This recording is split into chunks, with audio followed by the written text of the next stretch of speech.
And thank you for tuning in to the Sean Inspires podcast. I am excited. I have an amazing guest on the air with us today. He's in the Atlanta area. And I have with us, I am Sean Allen. Let me say that first. I am Sean Allen, your life coach and podcast host. I have with us today, audience, Coby Miller. He's an amazing, amazing athlete, fitness trainer. So I'm just going to get right into the interview. He has a lot of powerful information that he wants to share with you. So let's dive right in. I have here sitting with us Coby Miller, two-time U.S. Olympic medalist. He's a certified fitness and wellness coach and is also well known as an empowerment speaker. Coby, welcome to the Sean Inspires podcast. We're so glad to have you today. Thank you so much for having me. And it's an honor to actually be able to sit with you with a guy that's such faith who has sown into me. So it's actually an honor to actually sit in your presence and do this podcast with you. Well, we're excited to have you. So just tell the audience a little bit about yourself. I didn't want to read all of your bio, but I wanted to give them a snippet. But I want you to come in your own way just to tell them a little bit about yourself before we dive into the interview.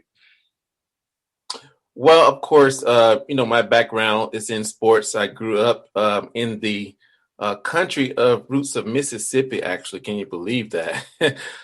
So I grew up doing, sports and stuff, kind of raised on a farm, all that good stuff. So I learned early on how to how to survive. So as I grow into my adulthood, I had the chance to compete into Olympics, which was a blessing.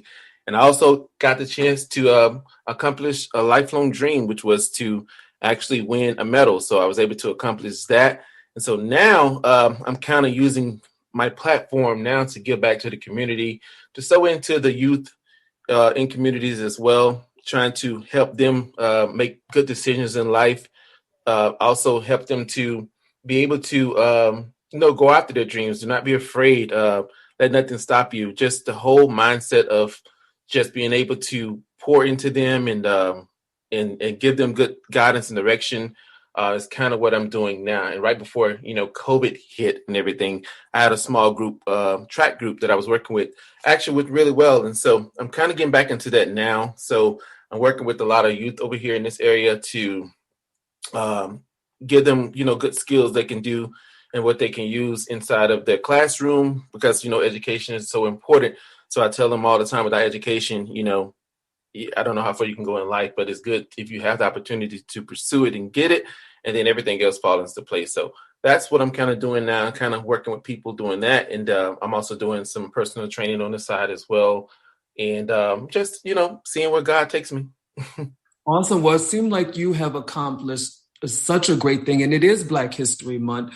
And oftentimes we wait to honor those that have passed on during Black history, that are African American and that have left behind a great legacy. But I specifically wanted to have you on because you are living, and I do believe in honoring those who have accomplished such amazing heights in their passion, in their purpose, in their career. And we don't have many two-time African-American male or women Olympic stars, right? So I wanted to have you on and also to honor you in such a way so that you could be introduced to a greater audience outside of what everyone else has known you for. So if I heard correctly, you had a dream. If we could talk about that for a little bit. You had a dream of winning a medal. Did you always want to play sports, or was it one sport led you into track and field? So if you could just share just a little bit about where your passion began to spark in the area of being an athlete and what led you actually to run track and then ending up training for the Olympics.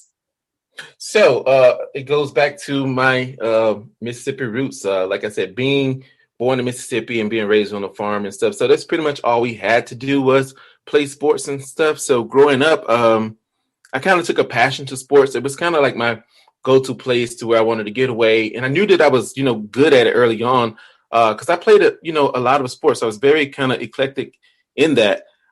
So I kind of knew I had a very competitive spirit growing up. Like I didn't like to lose. I always liked it to win stuff when I would play sports. And so I kind of took a passion to that. And so I didn't really pursue running until I think I was about in the 8th grade. So when I really, really got discovered, and then that's when I started to learn about, the Olympics and stuff that was going on. And since we are speaking in about Black history in Black History Month, I started to learn about a guy by the name of Jesse Owens. And I knew that, he had gone on to do great things in the Olympics and stuff, winning his medals and everything. So I kind of like said, I wonder, if I could be, on that stage as well. So that's kind of where I got the vision from. And so as I'm in 8th grade, I got discovered by a coach by the name of MC Miller, who actually said, "Hey, I think you can come out for the track team." So I went out for the track team as an 8th grader, and I started just like beating everybody that was already on the track team doing well. And so from that point, I got moved up into the high school track team as an 8th grader. So I was running at the high school level. And then when I started to compete in the national competitions, I would win first place. So that kind of like gave me the confidence and motivation to keep pursuing something, because I think, we all have some little gift or something that we're very, very good at. But when you can actually put your faith into that passion, what you have, and I think that kind of drives you into in your purpose, actually. So for me, having someone there that discovered me so young, and then being able to compete with the high schoolers and still come out and win first places and stuff. So that kind of pursued my vision and running even more, because I was like, this must be something there. I'm able to do this at this level. And then I saw the Olympics and stuff was a huge thing that was coming up. I think it was 1984 Olympics or something like that. It was in Los Angeles or somewhere like that. And I knew that, like I said, I knew I was a very fast runner because I was beating everybody at every level. And so by the time I got to my senior year in high school, and then I got all these doors open up, because I was like the star football running back in high school. So I kind of was like, do I pursue football? Do I pursue track and field? But I knew I wanted to be on the Olympic stage. So I did well in football as a senior in high school. Actually won a state championship that year. And so I got to be able to, I was blessed enough through my sports and passion and stuff. I'm blessed enough to be able to go to pretty much any school I wanted to go to. So my last year in high school, I got all these letters from these different schools. Say, you want to come here to run track? You want to come here to run, play football, whatever. So the door was open. So it was like, the door is open, and I just needed to walk in it. So that's how my pursuit of track and field started. And from that point, it was all up. I love the way you tied in your faith. And I also heard, in the midst of that, I heard faith, but I also heard intention. You pretty much had your mind and your heart set in a clear direction of what you wanted to attain. You had your mind and your heart set on being on that Olympic platform. So if you could share with the audience, once you reached that platform, what were your feelings at that time? You set the dream, you set the intention, you put in the work. I'm sure there was rigorous training once you made it onto the team. What was it like when you actually, and I'm going to say it, manifested along with your energy? What was that like when you hit that platform? What was that experience like for you? It's one of those feelings, like you can still feel that energy now when you think about the moment. It's kind of like an out of body experience, to where you begin to have flashbacks to where you come from. Because when you come from nothing, and when you be on that stage and you accomplish something that you was so intentional about, and that you manifested, like you said, you manifested. I knew that, like I said, I can compete at that level. So it's like, when you look back at the sacrifices you made, the days you stayed up training, the days you couldn't leave the track because you gave it your all, and your mom had to come out there and pick you up in the car because you missed the bus because you laid it all out on the track. So your mind flashed back to those moments, to like, wow, I am here. This was only a dream, like, years ago. But I am here. I'm on this stage. So when I see now, like, the athletes now up on the stage winning that medal, I know what that feeling is like. I know the tears is for sacrifice, it's for dedication, it's for hard work, it's for the passion you have for it. So when you see those tears rolling, that's probably what the athlete is thinking about in their mind. It's like, I am here. I put my mind to something and now I have achieved at that level. So that's why you see all the tears. So it's kind of like an out of body experience. And like I said, I can still think about the moment now and I'll still get goosebumps about it. I can still hear, the national anthem being played when they're putting that medal around your neck and you look at that medal and you're like, okay, this is the hard work. This is sacrifice. This is the dedication that, that I put into this. So that should give me the motivation that anything I put my mind to, I can accomplish. And like I said, you mentioned something about when I was saying earlier about being intentional.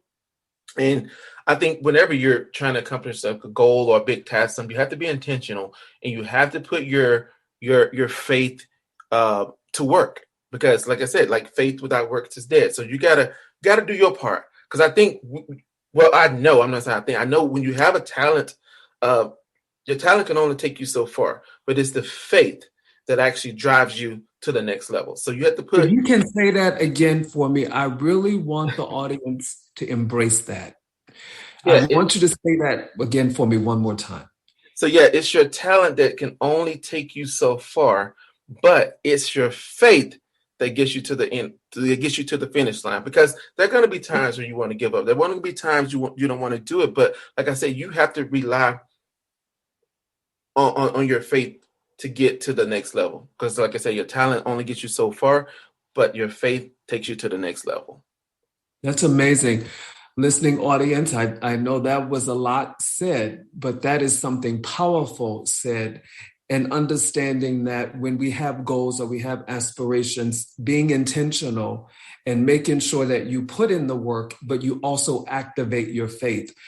And so one of the things is I know when you were training and working, getting yourself mentally and physically ready, that there was a team involved, right? If I understand correctly, you were on the 4x4 relay. Is that correct?